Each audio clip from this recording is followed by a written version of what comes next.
this daily current affairs analysis, we hope this will be helpful for you to do a quick revision of newspaper in a very short and precise manner. So to start with, today important news is Delhi Child Rights Panel questions about the NCPCR, that is National Commission for Protection of Child Rights. Will it frame its own guidelines or not? So this comes under GS2 statutory bodies.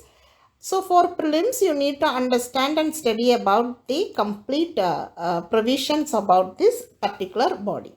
So the role of this body is to ensure that all the laws, programs, policies and whatever the administrative framework that should adhere to the child rights.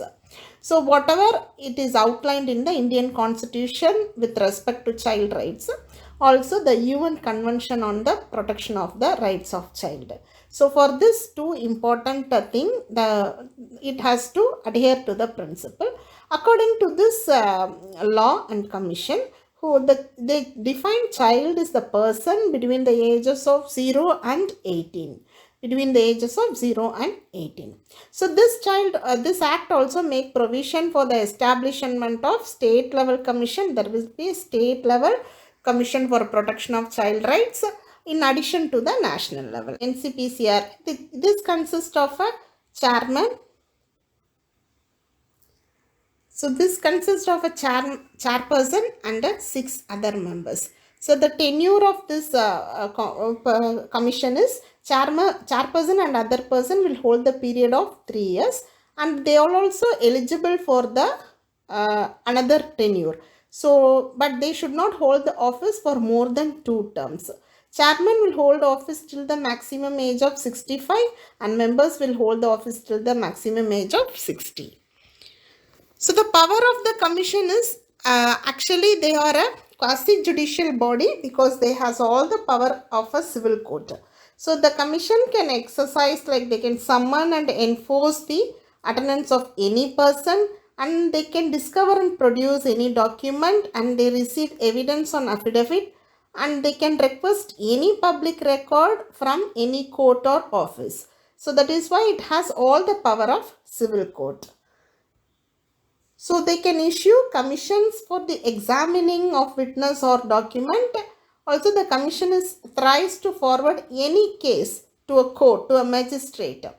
Okay, and they can inquire complaints or they can take a suo motu of notice if that case is related to deprivation of child rights. And they can also take the initiative if the law is non-implemented with respect to the child development. Okay. So the next issue is fiscal consolidation in the context of budget. So it comes under GS3 economy. So this is very important, FRBM Act 2003. So this was implemented by the Union government because to enforce the fiscal discipline by establishing the goal, like India's economic goal, like reducing the deficit, fiscal deficit, eliminating the revenue deficit. The main objective is to mitigate the fiscal deficit. So this was set up with the following objective: to gain transparency in India's fiscal target and fiscal management system, to achieve fiscal stability, to set target and give RBI the flexibility to deal if there is a inflation, and to provide a distribution of India's debt across the years. So there is a clause called escape clause. So the center can exceed the target, deficit target, when in certain condition like national security or war, calamity, collapse of agriculture, if there is a structural reforms like demonetization, if there is a decline in real output growth. Next issue is spy balloon in US airspace. See, this comes under GS3 Science and Tech. Recently, UPSC, they are not asking the question from direct science, but the question, it comes from science and technology. So what are surveillance balloons? They are actually used for reconnaissance purposes. Like if there is a conflicts like American Civil War. The practice actually, it is not a new one. It is actually initiated in World War I, and also it is used during the Cold War.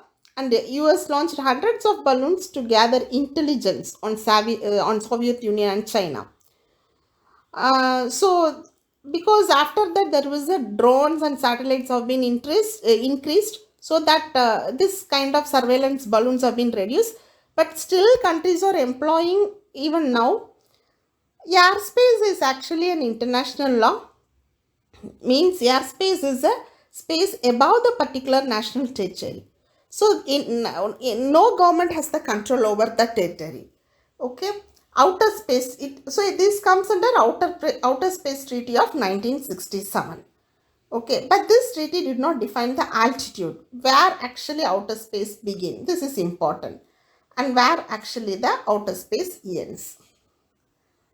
So, what is air sovereignty? It is the fundamental right of a sovereign state to regulate the use of its airspace and enforce its aviation law. So, the state control the entry of foreign aircraft into its territory. Okay, the principle of the sovereignty is to establish through Paris Convention on the regulation of aerial navigation and other multilateral treaties. Okay. Also, there is a 1944 Chicago Convention where the states agreed to permit aircraft registered in the other contracting states. Okay. So, thank you. Keep revising. All the best.